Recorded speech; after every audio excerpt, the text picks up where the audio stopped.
All right. Well, good morning. I'm Charlie Summers. I'm the president and CEO of the Maine Energy Marketers Association. I'm really happy to welcome you to, I guess, Joel, this is our first ever Tele Town Hall for the MEMA Health Insurance Trust. And I think the next 60 minutes are going to be very informative. It's going to offer you the opportunity to not only hear about how it works and maybe its history, but also to ask questions. And I'm really pleased that Joel Allumbaugh is joining us this morning. Joel has been with the trust since the beginning. And Joel, I'm wondering, why don't you just give us a brief overview of what the trust is about, maybe how it started, what it's all about? Yeah, I'd be happy to do that. Well, welcome everyone. Glad you can make it today. So we have a couple slides and we can pull them up, and just, I guess, as a bit of a visual aid, the trust started, the trust really started back in the 50s. So the Energy Marketers has had a health benefit. Some of you may be familiar, that goes way, way, way back. But really, we're talking about the trust as of 2017, because that's when this trust became a self-insured health insurance program. And for those of you that aren't familiar, when you set up a program like this, you don't just set it up willy-nilly. You've got to get approval from the Bureau of Insurance in the state of Maine. We are considered a multiple employer welfare association. MEMA. There's no quiz on that, but just there's a statute that we have to follow. We also have to comply with federal rules under the association health plan rules. So I say all that just to say there's structure, there's process. It wasn't, it was a bit of a lift to sort of get this set up, get it approved, get it licensed. We work with the Bureau of Insurance very closely for this program. We provide monthly reporting. There's a lot of oversight. And this, as a member, you're joining something that you're collaborating with your other companies in your industry. You're not just buying a product from somebody. This isn't just go buy an Anthem product or a product.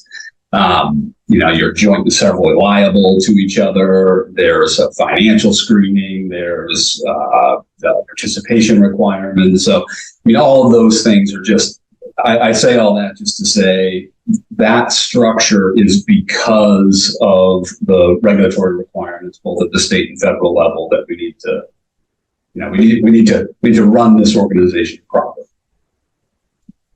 So I'm just going to, the level of detail that you're able to get into, maybe you could just give us like 60 seconds of your background prior to the Allumbaugh Agency. Yeah, so that I'd be happy to. So I own a brokerage agency. So that means our company, for over 20 years, close to 25 years now, we work with employers providing employee benefits. But my specific background, I've also done a fair amount of work in the regulatory and policy environment. So that means working with the legislature, working on bills and regulatory changes. It's given me an opportunity to do a lot of work with the Bureau of Insurance. And so when the association wanted to establish this program, I was contacted and got involved with the trust, and my background lens was helpful, I think, in kind of collaborating with the trust and helping get this program up and off the ground. So you're not exactly a tadpole when it comes to the health insurance market. No, been around this stuff for a while. Yeah. Well, I know that there are a lot of questions on people's mind, Joel, and your slides will probably cover that, but maybe we can just kick it off and you just kind of explain the difference between traditional health insurance and the main health insurance, the main Energy Marketers Health Insurance Trust. Yeah, I think the big thing to know is that, first of all, this is our program, and it is run by a group of trustees who are members of this program. So the trustees are companies that are participating in this, and they have to be under law, under state and federal law. So this isn't, my point in saying that is that the people that make decisions about how this program works, about rates, about benefits, are the very people that are using it. Their employees are using it. So there's a direct connection. We're not just going and buying a product from somebody. This is about 40 companies or so that are collaborating and participating in this program today. And just to give you a quick sort of example of that, the only benefit changes that we have made with the actual health benefits for the trust since the launch in 2017 have been improvements. You know, if everyone can think back to their, health insurance renewals and I don't mean to pick on any insurance company, but your Anthems, your Harvard, it's all essentially the same market. I think we've all been conditioned to our rates go up each year and our benefits go down. So our deductibles go up and our co-pays go higher, our out-of-pocket limits. And, we've been able to sort of, chart a different course with this. So our out-of-pocket limits have actually lowered since we've launched this program. We've combined our in and out of network limits so that where the majority of the market, you go to one physician that's in network, you have a deductible, you go to a physician that's out of network, you have a completely separate deductible. We don't do that, so we keep the out-of-pocket exposure much lower for our members. And we've added some various features, which I can talk a little bit about as well. I think the next couple slides get into some of the benefit differentiators, which are kind of unique to this program. Let's roll jump right in. Yeah. So, for those who may not be familiar, we basically have 6 health plan designs. So as an employer comes into the trust offers 6 health plan designs. You can see up on the screen various deductible levels, and the company chooses, okay, which plans do we want to participate in for our particular employees. So we have some choices. We do some unique things. So this I think is maybe a little subtle, and sometimes people don't recognize this, but in the world of health insurance, when you go to the doctors, about half of employees in this country that get their insurance through their employer don't get recommended preventive care that their physician is advising them to. And in annual surveys, about half of the respondents say that they have avoided or delayed some necessary care because they're worried about the price tag. And for those of us who've used health insurance in the past, it's not terribly surprising. It's very easy to get a surprise bill, to where that come from, and you say the wrong thing in the doctor's office, and suddenly there's a diagnostic code that gets submitted to an insurance company, and I've got a bill. So, the natural reaction for a lot of people is they don't go, they delay, they avoid care. We don't want that of our members. So if you want to provide a quality health benefit to your employees, and if the association wants to provide a quality health benefit to its members, the first and most important thing we should do is try to promote routine care. And so when you go into a doctor's office with the PPO plans for MEMA, everything done and billed through that doctor's office is covered by that copay. That's a unique differentiator that keeps your out-of-pocket costs low, but just also takes some pressure off. So I don't need to worry. I can have the conversation with my doctor as I should. We also don't have a higher copay for a specialist. If you need to see a specialist, you should see the specialist. I mean, if there's any profile of an employee that you want to be getting routine care, it's someone who needs a specialist because they've probably got a chronic condition that requires some ongoing maintenance and care. We don't want something in our plan design that discourages people from doing that. So it's a $30 copay, whether it's a primary care, whether it's a cardiologist or any type of specialist. And those are just a couple of things that I think are pretty big differentiators. We also, if you're in one of our health savings account compatible plans, our preventive medications, which are oftentimes routine medications for blood pressure, cholesterol, diabetes, and asthma, things like that, are offered at no copay. So if I'm an employee at Diggle Oil or HMH or some entity like that, is once I kind of get into the health insurance trust and understand what you're saying, it's maybe a little easier in that regard for your primary business. No question, and much lower out of pocket than I think you would find elsewhere. So if I've not been participating in the trust, and lots of times when I'm out on the road and I talk to people, I talk to them about the trust. What's the first or second thing that comes to mind that you could tell someone like, hey, you should really look at this because of X or because of Y? I think the benefits that it provides certainly are one of those, and we've hit on a couple of those. I think cost stability is probably the second. Explain cost. So nationally, health plans have gone up on average 10% to 12% year over year. So if you think about that, for those of you who have a retirement account, if you get a 12% year over year return, you're really happy because you're basically your money's doubling every 5 years. Right. Well, if your insurance rates are going up 12% year over year, that means your premiums are doubling every 5 years. I'll take it on a retirement account, not so fun on a health insurance premium. And with our program, our rates since 2017 have essentially been low. There's been little ups and little downs, but on average, our members pay the same premium today that they did back in 2017. 6 years. Which is unheard of. It's unheard of in the world of health insurance. And so a company gets into this, employees get into it. What are some of, everything you said right now is obviously very positive and as it should be, but are there any kind of intricacies that people need to understand? Like, for example, sometimes when I'm talking to Sarah, we hear diversified is not accepted by this provider or that provider. How do I explain that a little bit to us? Because for the average person, we grew up thinking you get a job and they pay you, they provide you benefits, and you have health insurance, and you go to the doctor, and it just is all taken care of. This is a little bit different. It is. Yeah, and I think that gets to how do we do it? Why is it cost stable? And the reality is that's not an easy accomplishment, which means we need to be doing something different to get that outcome. And actually, if you flip a slide, you'll see some of the things we do are, there's less friction around. You see Canna RX. Well, some medications are really expensive, and sometimes those medications can be less expensive when you get them over, from across the board. Yeah, these are coming absolutely from Canada. And so, we've all been around for a while. I've heard stories of, buses going up with seniors. There was a lot of controversy. I can remember. Absolutely.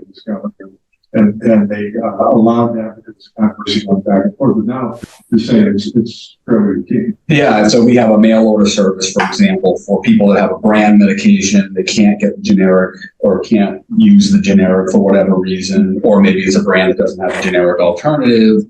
There's a mail order service. Not every brand known in the known universe is on it, but there's a formulary of drugs that I can get through Canadian pharmacy. It's a really simple mail order process through the trust, but it saves money. So we're doing some things like that. We have a program for diabetics where we can provide if you need to be testing, if you're type 1, you need to be testing your sugar levels. We can provide a free glucometer and test strips at no cost to the member.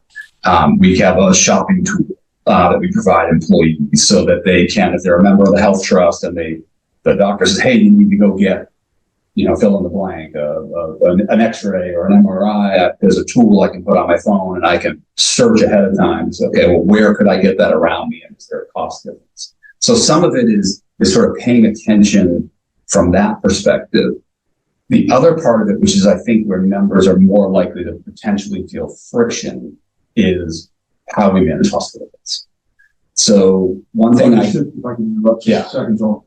We've covered a lot of territory in a really short period of time, and I should just say to those who are listening online, if you have a question, please send those questions in, and Megan will interrupt us and we can address those questions directly. But please continue. I just want the listening audience to know they can ask questions when they want.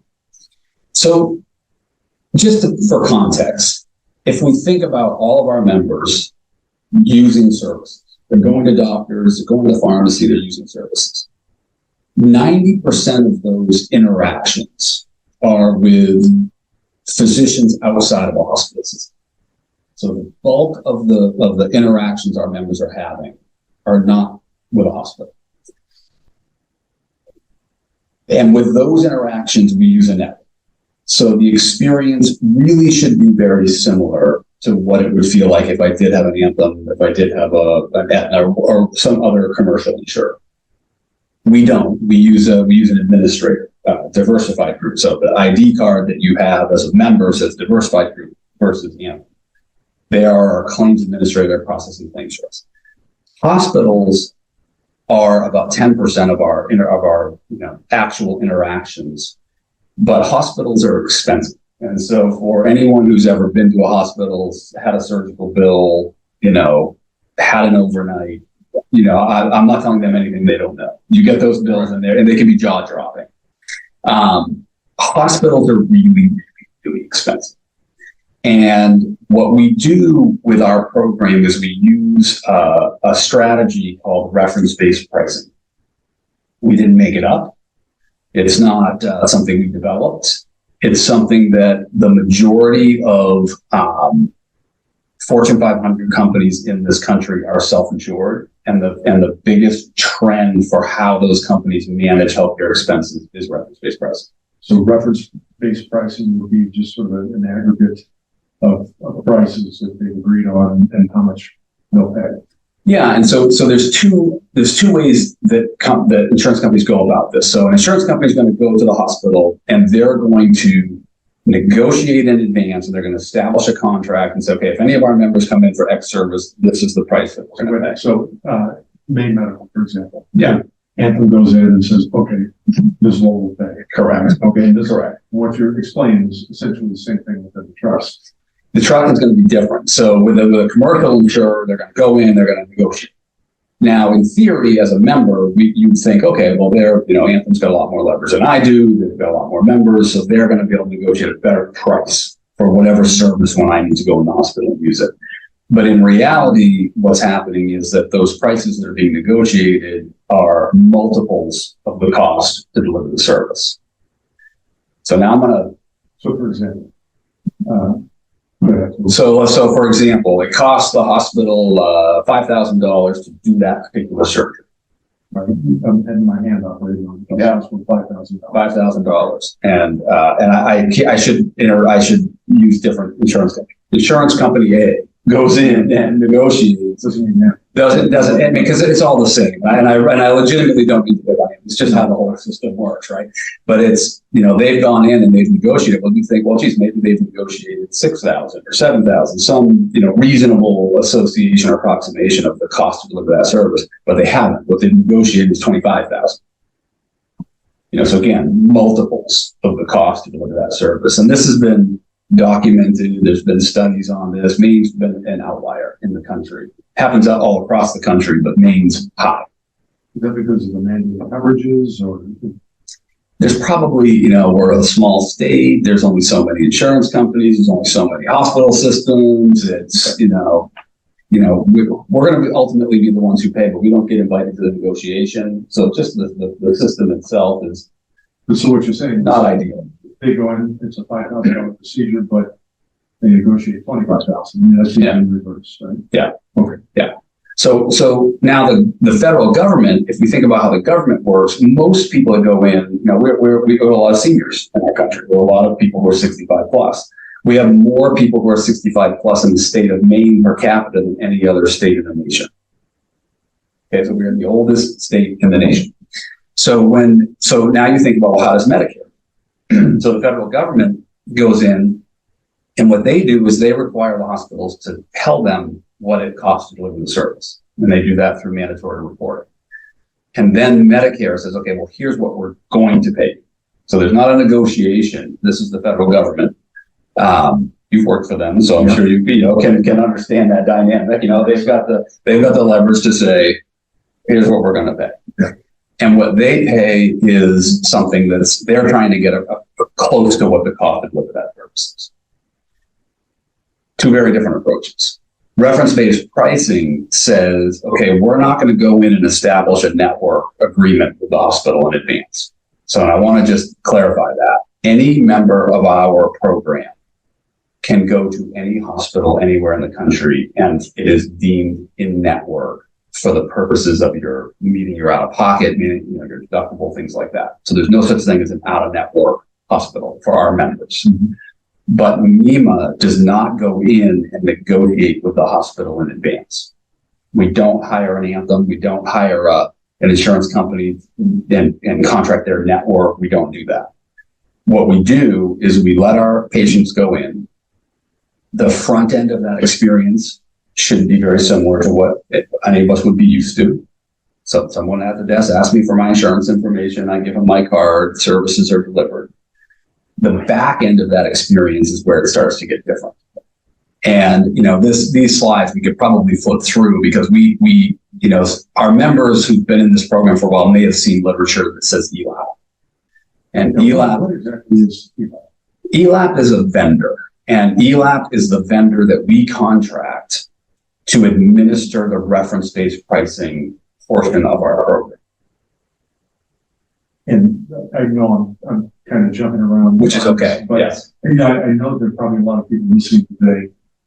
They've heard about ELAP, and then you get the whole issue of balance billing, and then maybe you get a notice that you owe X amount. That's when ELAP. Correct. Right? Yeah. Maybe you can kind of walk us through, because I know a lot of people have questions about that. Yeah, and if you flip actually to the second slide, the next slide, and there's a few bullets there, you can just pull right up if you'd like. But what happens is, member goes into the hospital. You give your card, as I said. The hospital sends the bill into Diversified because that's what health ins do on the card. So where do we submit the claim? When a claim comes in from a hospital and it can be identified by the way that it comes in, then our administrative Diversified kicks that claim over to ELAP. And then ELAP audits that bill for us. So the first thing I just want to mention is they audit the bill, meaning they look at it. They look at the charges. Are there duplicates? Does everything make sense for what was provided? The error rate for hospital bills in the United States is over 80%. How does that even work? Yes, it's wrong more than it's right. And so I just say that to say that looking at it isn't bad. So someone getting eyes on it, sort of going through it. So the first thing they're doing is just looking at the bill, make sure it makes sense. And then what they're going to do is they're going to look at two reference points. And this is what reference-based pricing means. They're going to say, what would the hospital accept as payment for that service if this was a Medicare patient? So if this patient was 65 and under Medicare, what would they have the federal government? Under the federal government. This is like it's just second price. Correct. And then the second thing that they're going to look at is what did it actually cost the hospital to deliver the service? Because that reporting that the hospital does into Medicare, into CMS, Center for Medicare Services, so they're going to pull those two data points and say, what would they accept as payment in full for Medicare, and what did it actually cost them to deliver the service? And then they're going to add a margin. So our intent is not to underpay a hospital; it's to pay a reasonable price for our members that is fair to the hospital. And so we're going to pay either 120% of what Medicare would pay, or 112% of whatever it costs to deliver the service. Whichever of those numbers is bigger for any given service, that's what we're going to pay. And so ELAP is going to do that analysis, send it back over to Diversified and say, here's how much to pay for that bill that just came in for member A. So, again, probably jumping ahead on you a little bit, but to sort of walk or game this out, if you will. Yeah. A member goes in to Make Medical or wherever it is, they add a service from the front end. It seems just like any other time. Maybe they've done it in their life before they were in the trust. Yeah. Services provided, and on the backside, the hospital sends a bill to Diversified to hold on a second. Yeah. This is the low end, this is the high end, and you try to find something in the middle. That all sounds terrific. Yeah. However, what happens next? Well, yeah, because, again, a lot of the questions that Sarah gets, a lot of things that we discussed, you and I, and Tim, and everyone involved in the trust is suddenly, somebody gets a bill from the hospital. Yeah. And, our folks are good and hardworking, honest people, and they pay the bills. And then we send that, and it becomes a little bit unsettling. And maybe a little bit more than unsettling. Sure. This is 1, 2, 3. Explain that process. And yeah. So what happens? So that payment gets sent to the hospital. I can tell you that 85% of the times we look at reports on this, the hospital takes that payment, they cash the check, and they accept it as payment in full, and everyone goes off. So there is no additional bill that hits the member, right? I would love to say that happens 100% of the time. If it did, then this part of the program would be easy. But it happens 85%. So that means 15% of the time something different happens. And what that different is that the hospital, takes that check, they deposit it. But then they say, okay, I'm going to use round numbers. We billed 10,000. You paid us 5,000. We're going to bill the patient for the other 5,000. And that's what's considered a balance bill. We're going to bill you for the balance of whatever our charge is, right? That's what a balance is. I think probably the most important thing for our members to know, they are never, ever, ever responsible to pay a balance bill. So when we went to the Bureau of Insurance and set this program up and said, okay, here's how we want to do this with our hospital bills. We're going to use a process that we know on occasion will create a balance bill. It's going to happen. Right? I mean, they happen anyway, with the anthems and other, but we're sort of inviting it.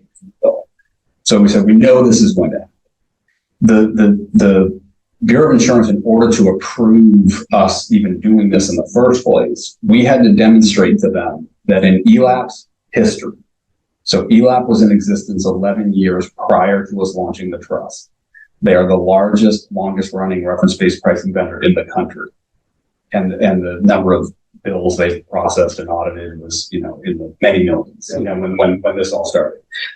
And they needed to demonstrate to the Department of Insurance in Maine before we could do this, that any number of balance bills that members had ever received under the program, that in the end, they were never responsible to pay them.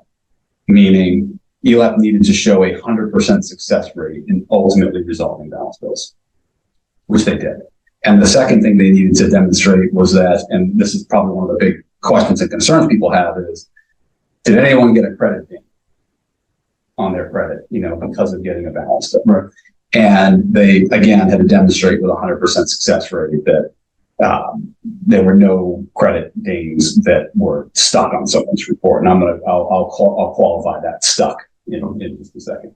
But I think for our members, what they need to do is, probably even more than with a traditional insurance program, is they need to help us identify when a balance bill comes. So what does that mean? It means when you go in for a service, you ultimately get an explanation of benefits from Diversified. We've all seen those before, Anthem sends them and Aetna sends them, and it says, this is not a bill, but it kind of shows you, here's your date of service, here's what was charged, here's what we either negotiated or paid, here's what went to your deductible, et cetera. Here's what to expect for a bill. So if I had a charge that went toward my deductible legitimate, expense, then I know I am ultimately going to get a bill that's not a balance bill, it's a legitimate bill. I got a bill from the hospital, I got to pay my deductible. That EOB is your document that allows you to then get the bills, when the bills do ultimately come in from medical providers, that's what I want to butt it up against. EOB said I was going to get a $500 bill for this data service. Did I? If I did, great. I match it up. It did exactly what I expect. I pay it. I pay my portion, and I'm good. It's when I get a bill that, the EOB says they're going to bill me $500, but I get a bill for $700. Something's amiss. And when that happens, we need our members to notify by submitting that to ELAP. Maybe there's a billing error. Maybe any number of things could be kept out, but ELAP will keep that out. They will look, they will go back, and they'll help you confirm is or is this not, a balance bill.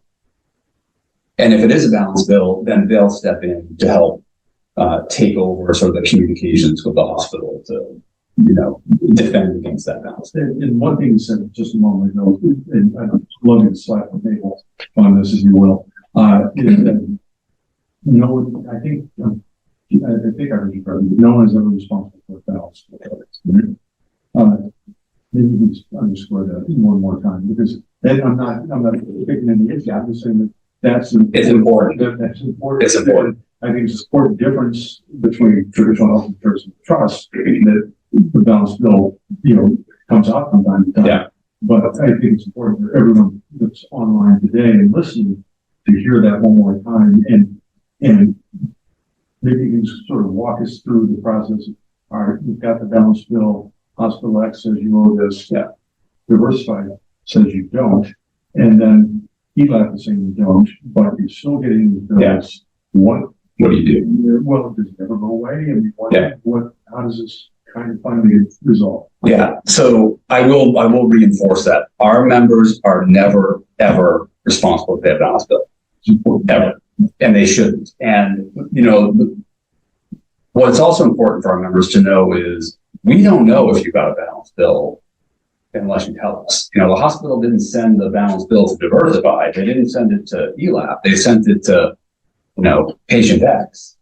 So it's really important for our members to notify us. And what ELAP will do when they audit a bill, you know, as I mentioned, only 15% of the bills they audit actually result in a balance bill. But when they audit it, they actually will send a letter to that patient just saying, hey, FYI, we audited this bill, heads up. Just keep an eye out, you know, make sure you pay attention to your EOB. And if you get a bill that doesn't match up, you know, here's what you need to do. And they'll tell them how to send it to them. So the attentiveness is important. And, you know, So you kind of have to be an active participant. You really do. You really do. You really have to be an active participant. And frankly, you should do that regardless of who your health insurance is, because again, the rate of billing errors is astronomical in the world of healthcare. And I think a lot of us sort of get complacent and we slap the card down and paperwork comes in, it's all confusing, and we just sort of, you know, we pay what we're going to pay. Don't do that ever. You know, whether it's this program or Anthem or Aetna or whatever, you've got to sort of be your own advocate in the world of healthcare, because it is not a patient-friendly structure. It just isn't. But especially in our program, you need to help us identify if there's a balance bill, or if there's even a question of a balance bill. You can just send it in and we'll help you figure it out. You know, we'll help you determine if it is. And then what's going to happen is ELAP is going to, you know, they're going to have you sign something that says, hey, you can communicate with the hospital on my behalf. So you're actually signing off and telling ELAP, I don't want to talk to you. You go talk. And ELAP's going to then, you know, send communication. You know, it's an attorney, someone from their attorney partner will send the communication that basically is saying to the hospital, we see that you sent the bill. We want to remind you that you were paid a fair reimbursement for this service. We think this is an excess charge and we want it to go away. I mean, that's essentially what they're saying. And they're going to also tell the hospital, you know, I'm going to pick on Sarah for a second and say, okay, Sarah's the patient. They're going to say, and leave Sarah alone. Don't communicate with Sarah now. Communicate with me. I'm the attorney representing Sarah. The hospital, however, is not obligated to do that. You know, the hospital can say, well, that's fine. You can tell me I got to talk to you and not Sarah. I'm going to go talk to Sarah because, you know, I think Sarah's the one that's uncomfortable and I think I can probably get money out of Sarah. So that's what they're going to keep hitting. Sometimes they don't, but sometimes they do. Most of the balance bills, that one letter, they go away. Yeah. You know, they just, and when I say go away, they stop billing. So I think sometimes what members are looking for is some follow-up communication from the hospital that says, oh, we've gotten this, we've agreed that this is an acceptable reimbursement, and so we're closing this case. You know, we're closing this bill, we're writing it off. But it doesn't typically work that way. What usually happens is they just simply stop billing.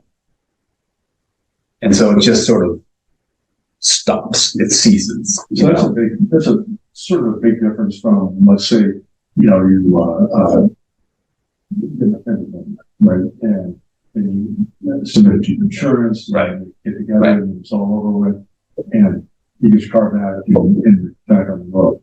This is a little bit different in that you never get a letter from, you know, Allumbaugh Health Center saying, right, okay, you're fine. Right.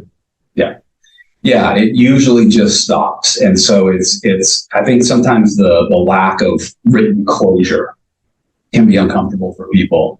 And we get it. And what ELAP would tell you is we totally understand, and they're happy to get on the phone and tell anyone where they are in the process. And because a lot of times what will happen is the hospital sends a bill, ELAP sends a defense letter that says, we don't think this is something that our patient needs to pay.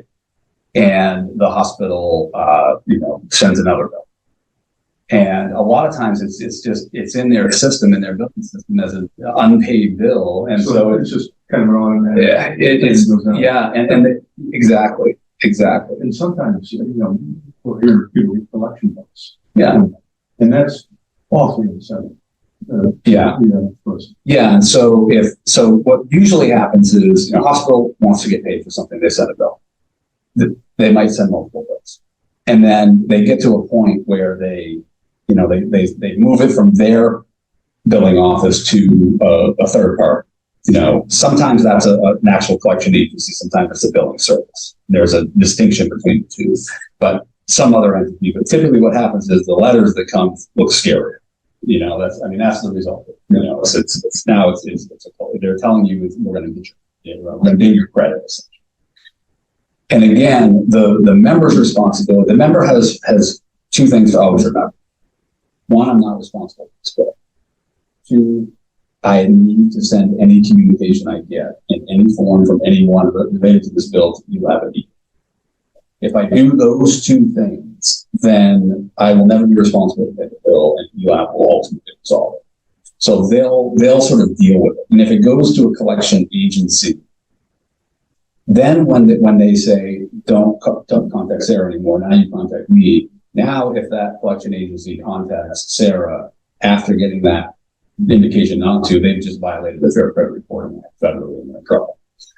So that's an important point, because again, average person, this collection notice, you start to freak out a little bit, and you get upset. You call here, call you, call Tim Freeman, whoever it is. Right. In this process, because first of all, I don't want my credit, affected in any way, but also, I don't want to keep getting this. Am I a bad guy because I do this? Right. But that's another opportunity to slap the table when you say if you continue to get collection notices, you're violating, and you've gone to ELAP, and ELAP has notified them, they're violating the Fair Credit Reporting Act. Yeah. And the ELAP will be all over. That's important. Are there any questions? Okay. I think the other thing that what ELAP would tell you is, you're never responsible to pay the bill, and as uncomfortable as it can feel, because we all are the same way, right? You made a great point. The profile of members, I think, is absolutely legitimate. We pay our bills. We're responsible citizens. The bad guy here is not you. The bad guy is a hospital sending a bill for some crazy excessive amount over the cost to deliver a service. That's what we're pushing back. And we're not the only employer group in the United States doing this. It's a ton of employer groups around the country. I think that's an important point too. So we're not an outlier. We are not. And there's a lot of companies in Maine that do this that are outside of the association as well, because at some point we have to say, good Lord, we can't just have 12% year-over-year increases. Eventually, we're all going to be paying an absolute fortune. In 2016, the year before we started this trust, the cost of the average family health insurance premium that from an employer-sponsored health plan in this country, 2016, the average family health insurance premium exceeded 30% of the median household. So what you're saying, if somebody's making, just for example, $30,000 a year, they pay over 10. Yeah. It's crazy, and at what point where does it end? Eventually, we've all heard the term insurance poor. Eventually, we're just all going to be paying gobs and gobs of dollars to have that card in your pocket that has a deductible that you can't afford to pay if something happens. So, our effort is to try to, create some cost stability so that we can provide a better benefit with lower out-of-pocket costs. And if you think about it, if you're going to meet your deductible, everything jumps off of how much the bill was. And so if we can start this whole relationship by getting the bill down, then, people are going to pay less out of pocket as well. So there's I just think it's important to know that, our patients are not the bad guy. You're in a program that a lot of other programs are doing the same thing around the country that are basically saying to the health insurance industry, enough. We're happy to pay a fair amount for a service, but we're not happy to overpay. And there's the ELAP folks would tell you, as uncomfortable as it can be sometimes when you're getting those kind of communications, trust in the process. Trust in the process, and we've got you. And, I go around to various employer groups within MEMA and have for over the years and talk with employees. And it's always uncomfortable when someone's kind of living through this the first time. And I did some meetings this year, and in every meeting I did, there was somebody that an employee that said, I've had it, I've been through this, and, he's right, in the end, it worked, and so I've sort of learned, to sort of trust in that process. I think that, that's an important thing to get across to our audience and people who are members of the trust is that, ELAP, I think you mentioned a few minutes ago, before you were allowed to set up the trust and ELAP had to prove that they had 100% record. Yeah. Okay, the same thing. Yeah. That's important to know. Yeah, it is. The ELAP is the reason we use them. They've got the most experience. They've got the best track record nationally. They could demonstrate that to the Bureau of Insurance. They actually sit as a co-fiduciary on our plan for our program. So they take financial responsibility for the outcome.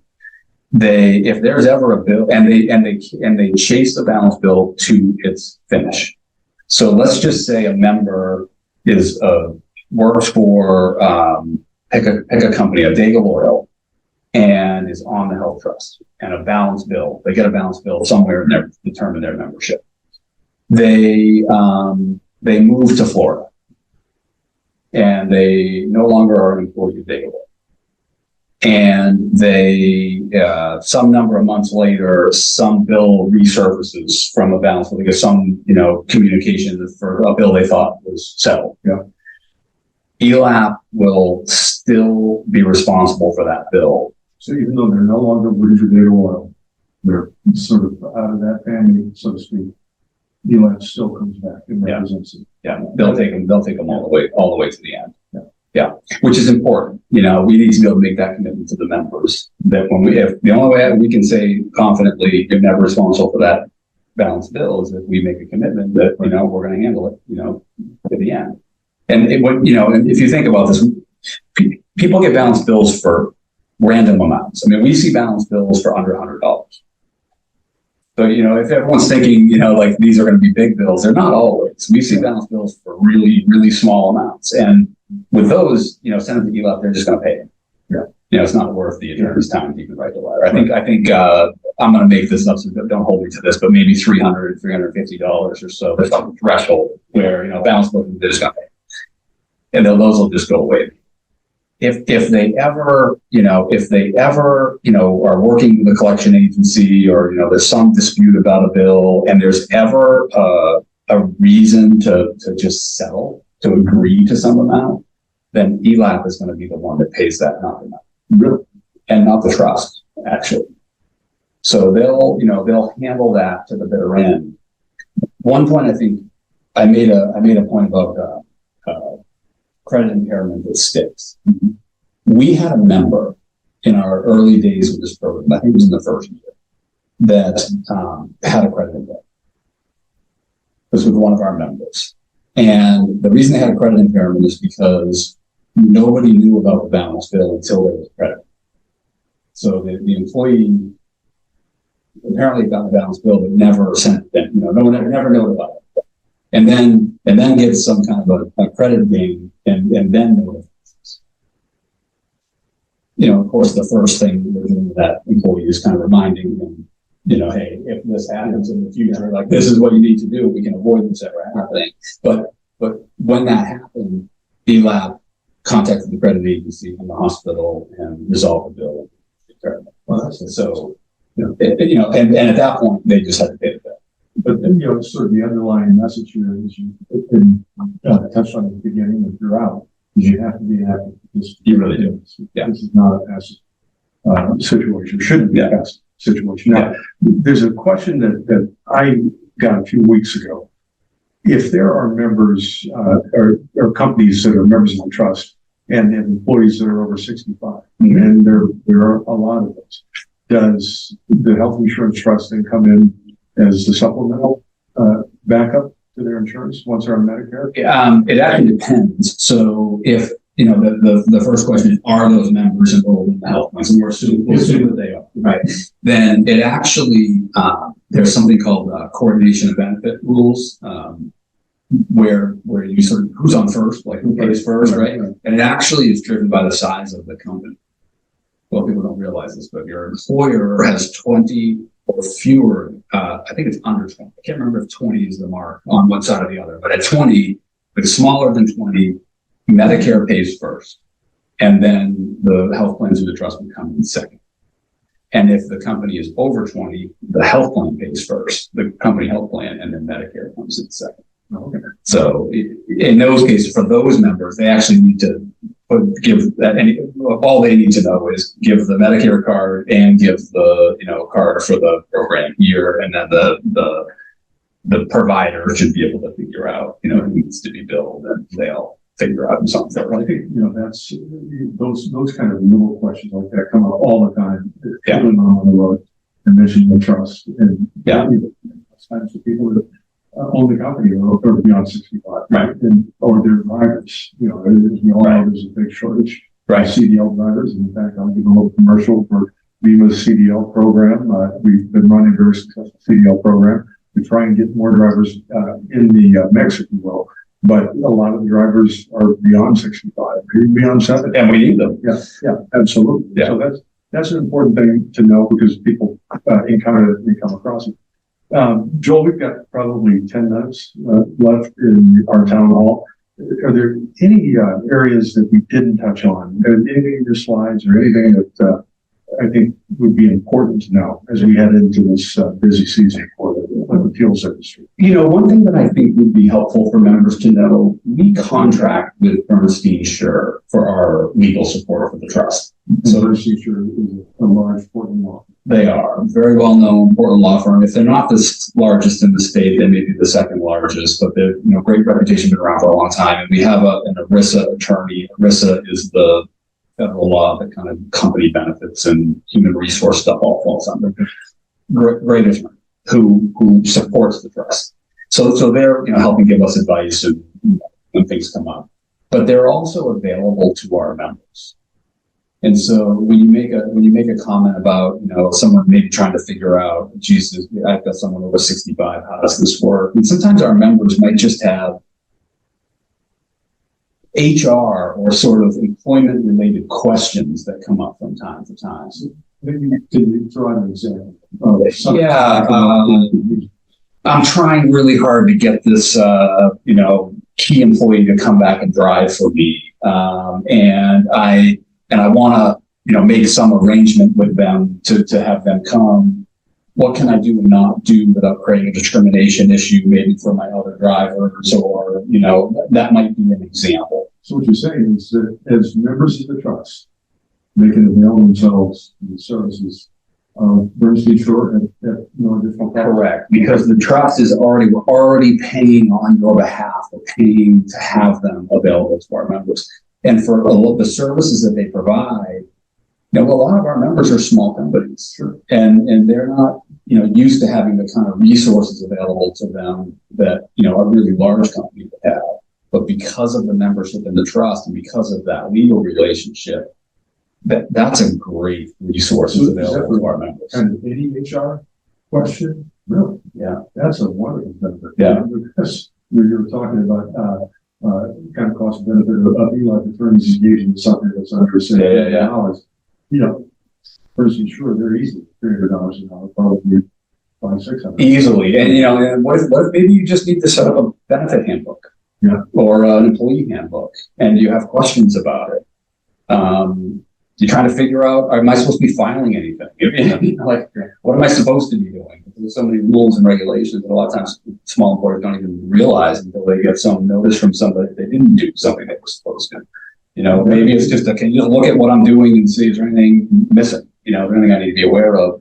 It's a great resource, and I would encourage some members to take advantage of it. Yeah, absolutely. I think that we could do another one of these and spend an entire hour on it. Yeah, maybe have Steve actually right here to kind of talk about the resources that they can maybe we're starting something.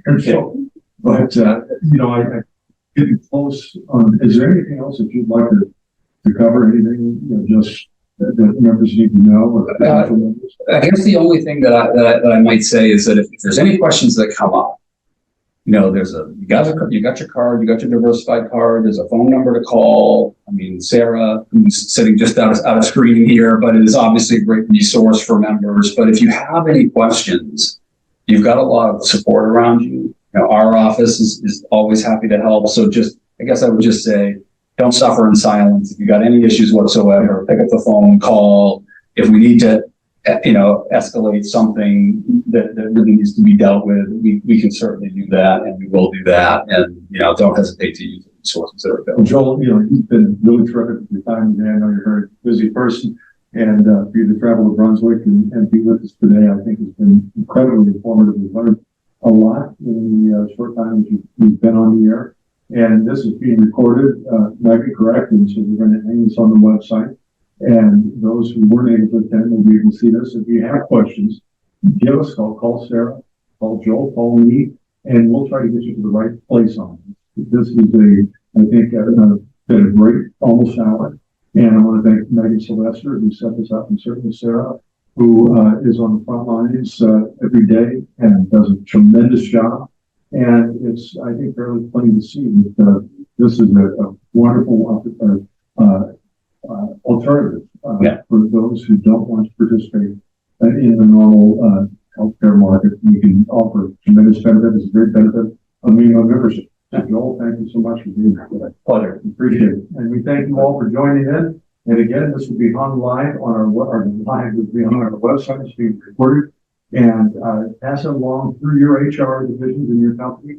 And if you have any questions at all, give us a call at MEMA, and we will try to get you to the right place. Thank you all from Brunswick, Maine. We're out here.